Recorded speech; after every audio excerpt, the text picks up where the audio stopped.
Peter Weibel, au musée ZKM, qu'on a présenté au début d'enregistrement, vous avez fait une grande manifestation qui va durer pendant 1 an, qui porte le nom de Global Digital. Notre sujet aujourd'hui, c'était l'influence de la révolution numérique qui interfère dans tous les domaines de la production, de la subjectivité humaine, dans tous les domaines de l'activité humaine. Et avec vous, il serait très utile d'amorcer la question de changement, pour dire ainsi, mental, dû à la création artistique de la période contemporaine, donc disons depuis, pour mettre un milestone, un marquage, depuis Duchamp. Et je voulais éventuellement que vous nous parliez de ça et d'autres sujets qui sont liés à ce thème. Oui, je pense que la révolution digitale a fait évident le fait que nous vivons depuis 100 ans, pas seulement dans une biosphère, comme notre ami Sloterdijk a fait dans une trilogie sur les sphères. Hein. Il a écrit seulement sur les biosphères, hein, comme l'atmosphère. Mais je pense que nous vivons au même niveau égal dans une infosphère, dans une sphère d'information. Hein. Ça veut dire qu'il y a une... nous sommes entourés. Hein, hein. Nous vivons dans un environ des ondes électromagnétiques hein, depuis un siècle. Hein. Et nous avons développé de nouvelles techniques utiles comme les smartphones, comme les radios, comme la télévision, que nous pouvons procéder avec les informations. Ça veut dire l'information est devenue un des meilleurs sujets hein, de notre siècle. Quand je me demande quels sont les meilleurs concepts du 8e siècle, la réponse est peut-être l'évolution. Hein. Quand on demande qu'est-ce que le concept central du 19e était l'évolution. Dans le 20e siècle, c'était peut-être la croissance, le développement. Aujourd'hui, notre concept central est l'information. Et ça veut dire, par exemple, c'est la fameuse National Security Administration, NSA, National Security Administration, qui a découvert la première institution que nous sommes entourés hein, par des informations. Et à cause de ça, ils sont capables d'écouter à chaque SMS, etc. Hein. Mais nous n'avons pas de règlement pour le monde digital. Je vous donne un exemple. Hein. Dans le monde analogue, pour le monde analogue, il existe les 10 commandements de la Bible. Et le 10e commandement dit « Tu ne convoiteras pas ni la femme, ni la maison, ni rien de ce qui appartient à ton prochain. » Ça veut dire, aujourd'hui, il faut dire « Il ne doit pas convoitera les dates de ton prochain. » Et vous voyez maintenant, ce commandement n'existe pas. Hein? Nos dates privées sont libres pour tout accès. Hein? Ça veut dire... Les datas de ton prochain. Exactement. Hein? Il n'est pas le droit hein, d'écouter les dates du prochain. C'est justement, on a besoin d'un nouveau commandement, des nouveaux commandements pour le monde digital, qui n'existe pas. Hein. Ça veut dire, parce que hein, l'évolution hein, a nous donné, par exemple, les poumons. Hein. Les poumons, ils sont la réponse de l'évolution pour l'atmosphère. Hein. Mais la nature nous pas donné des organes ou des outils pour nous à travailler dans l'infosphère. Hein. Ça veut dire l'infosphère est nouveau, hein, un nouveau environ. Hein. Il faut développer de nouveaux commandements et de nouveaux organes. Hein, et des organes, des outils techniques. Hein. Et notre recherche à ZKM dans cette globale digitale, c'est exactement ça, de montrer ensemble avec des artistes et scientifiques de nouvelles idées comment on peut se préparer pour cette nouvelle décade de l'infosphère.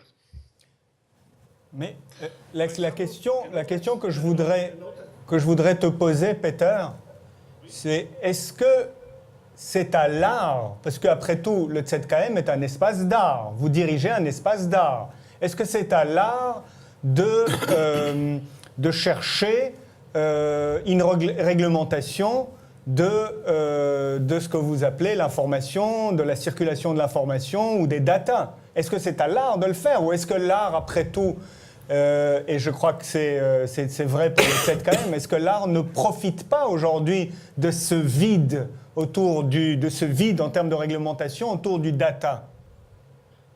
Je pense nous entrons dans une étape que j'appelle Renaissance 2. Parce que s'il y a un peintre d'une part, un médecin d'une autre part, le peintre, les médecins n'ont pas des outils communs. Hein. Mais l'artiste des médias et les scientistes, ils usent des outils communs, comme les médias, comme les computers, comme l'ordinateur, etc. Ça veut dire, au moment que les artistes et les scientistes, les savants, ont des outils communs, on se trouve déjà dans cette étape de la Renaissance. Et exactement dans le ZKM, qui est une institution pour l'art et pour les médias. C'est une place très optimale pour cette nouvelle recherche dans un sens Renaissance renouvelée. Dans un deuxième point, nous sommes dans un état d'une deuxième Renaissance. Exactement. Peter Weibel, une question un peu... alors, comme ça, c'est vrai, de trouver la réglementation nouvelle, inédite pour travailler au sein de cette infosphère, pour œuvrer pour vivre au sein de cette infosphère. Donc, tu viens de dire qu'il nous faut inventer un nouveau discours, une nouvelle logique, un nouveau commandement, de nouvelles normes, de nouvelles règles. La question que j'aimerais te poser, Peter, c'est ne penses-tu pas, ou alors comment éviteras-tu, au ZKM, dans cette recherche, comment éviteras-tu de ne pas détruire toute la nouveauté inédite que représente l'infosphère, l'Internet, qui vit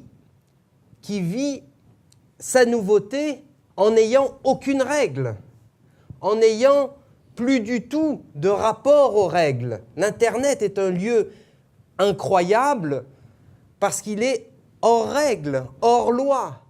Alors, la question que je voulais te poser par rapport à cette exigence que tu adresses de trouver, avec des scientifiques et des artistes, de trouver un nouveau commandement, une nouvelle loi, une nouvelle ordination, ne risques-tu pas de détruire tout ce qui a fait la nouveauté de l'Internet et tout ce qui a produit cette infosphère? Et de l'art qui a à faire avec ce média, enfin, l'art qui a ce qu'on appelle le media art. Exactement, c'est le problème. Dans le 19e siècle, s'est passée une séparation fondamentale qui n'est pas comprise jusqu'à aujourd'hui. La séparation est comme ça. Avant l'automobile, avant l'Internet, le message et le messager étaient un. Il avait besoin d'un corps pour communiquer un message. Ça veut dire que c'était un soldat, c'était l'automobile, c'était le train, l'avion. On a toujours un moyen physique pour transposer, pour communiquer un message. Mais après, avec les ondes électromagnétiques, il s'est passé une séparation de message et messager. Ça veut dire le message, c'est flotter librement. Ce que voudra appeler de signifiant flottant, c'est exactement ce qui s'est passé dans le 19e siècle. Soudain, les messages sont libres. Il n'y a pas de copyright, il n'y a pas des auteurs, avec toutes les conséquences. Ça veut dire, ce que nous avons besoin, exactement, Joseph, d'un nouveau règlement. Il faut repenser qu'est-ce que c'est l'auteur, repenser qu'est-ce que l'origine, qu'est-ce que l'original, qu'est-ce que le copyright, etc. Dans la musique, par exemple, non? Il y a deux méthodes très intéressantes. Quand vous avez acheté un disque, c'est un biais analogue. Ça veut dire que vous pouvez jouer ce disque toujours, tout le temps. Mais le radio n'a pas eu la permission de jouer le disque tous les temps. La radio a payé pour le temps de l'usage. Quand une mélodie était jouée dans la radio publique, on a payé pour le temps de l'usage. Et maintenant, aujourd'hui, chaque individu a la même raison, il faut payer pour l'usage du temps. Ça veut dire, à cause, on a perdu l'objet, le propriétaire de l'objet, on ne sait pas qu'est-ce que les propriétaires, et à cause de ça, on dit, voilà, le temps de l'usage, il faut payer. Naturellement, un minimum. Et à cause de ça, toute l'industrie de musique est dans une crise. Ça veut dire la prochaine crise va être le cinéma. Au moment, aujourd'hui, on peut l'usage du temps dans le cinéma 2 heures. Mais dans le triomphe de l'Internet, chacun peut être à la maison. Il faut payer, pas pour les films, pas pour l'objet. Seulement pour l'usage du temps. Naturellement, on ne paie pas beaucoup de choses. À cause de ça, ça va devenir très difficile de faire des films qui coûtent des millions. Ça veut dire, à la fin, on a pas il manque, à mon avis, une éthique de conséquence. Parce que quand je suis le messager et le message dans la même personne, je suis responsable. Mais aujourd'hui, il y a nulle personne qui est responsable pour les finances, nulle personne qui est responsable pour les crimes contre la nature. Et à cause de ça, nous avons fait ensemble ce tribunal contre les crimes du XXe siècle, les crimes contre la nature, les crimes contre l'humanité, les crimes contre l'animal, à cause, il faut chercher une nouvelle éthique de conséquences. Ça veut dire, quand j'ai fait quelque chose, il faut que je sois responsable pour les conséquences. Et ça, ce n'est pas le cas aujourd'hui dans l'infosphère. Nouvelle éthique, donc nouvelle éthique des conséquences. Nouvelle éthique des conséquences. Enfin, la question que j'ai envie de te poser, c'est de savoir, nouvelle éthique des conséquences, mais quelle sera, où irons-nous trouver la norme pour cette éthique des conséquences, sans reproduire, sans réintroduire la fonctionnalité du droit qui aussi, il faut le reconnaître, qui aussi met en responsabilité un acteur pour ses conséquences, pas pour son intention. Je veux dire, quand tu dis éthique des conséquences, je suis tout à fait d'accord avec toi, mais j'ai du mal à voir comment est-ce que cette éthique des conséquences va nous sortir et nous libérer de formes juridiques d'antan. Comment, à partir d'une éthique des conséquences, on va pouvoir élaborer des formes inédites de normes. Parce que le droit a toujours visé à punir, à châtier un criminel, un coupable par rapport aux conséquences de son action. Mais je pense que le droit, comme nous le connaissons aujourd'hui, n'est pas capable pour des conséquences. Je vous donne un exemple. Non? Quand nous achetons un papier, nous savons en même temps que le papier est la conséquence de la destruction des forêts. Ça veut dire, au moment où j'achète un papier, je suis responsable moi-même pour la destruction des Amazonas. Ça veut dire, il faut une loi que je paye quelque chose pour le crime de détruire les Amazonas. C'est l'exemple très simple, non? Mais il faut clair, aujourd'hui, nous sommes seulement, la loi est seulement sur les parts, ce n'est pas sur les parts des victimes. Non? Ça veut dire on n'a pas développé une loi qui s'occupe des conséquences que ma propre action a pour les autres. Ça veut dire, je demande une éthique qui dit il faut agir dans cette direction que la liberté des autres est plus grande. Aujourd'hui, c'est justement le contraire. Non? On fait des règlements pour les degrés de liberté, pour les faire petits. Hein? Et je veux l'opposition, il faut agir dans une manière que la liberté de l'autre se grandit. Peter, tout au long de la journée, on a parlé des crises. Et lié aux crises, une attitude pessimiste vers l'avenir ou optimiste vers l'avenir. Pour revenir dans le domaine de la création artistique, parce que c'est le sujet là éminemment, est-ce que tu peux juste prendre une position, parce qu'aujourd'hui il y a deux grandes familles par rapport à l'art contemporain de ce qui se passe, une qui est critique, l'autre qui la défend. Est-ce que tu peux t'exprimer là-dessus, à savoir t'exprimer sur la crise ou pas la crise de l'art contemporain, de l'expression artistique aujourd'hui? Oui. Il y a cette plaque, je crois à la fin du monde, mais je ne crois pas à la fin du capitalisme. Hein. Mais je dis, je suis un optimiste, je crois dans une ressource infinie. Je crois à l'infinité de la création. Hein. Je pense que l'homme, la seule source pour l'optimisme est l'éternelle création. La création est une source infinie, hein, non finie, hein, infinie pour soulever des problèmes. Hein. Ça, c'est la raison pour mon optimisme que la création, soit-il artistique, la création scientifique, on est capable hein, de trouver des solutions. Il y a maintenant des obstacles terribles. Un des obstacles, à mon avis, un des obstacles est la politique, hein, la bêtise, hein, la politique. Un autre obstacle, c'est l'économie, etc. Non? Mais à cause de ça, je vois vraiment une guerre avant nous, les classes créatives contre les classes non créatives. Hein. Et les classes non créatives, à mon avis, sont l'économie et la politique. Hein.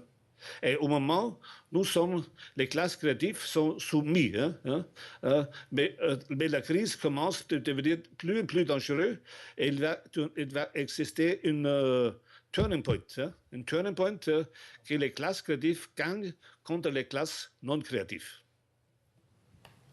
Tout ça, ça nous ramène dans un champ global qui est le mental humain ou de ce qu'on peut lier de ce qu'on peut appeler l'écologie mentale.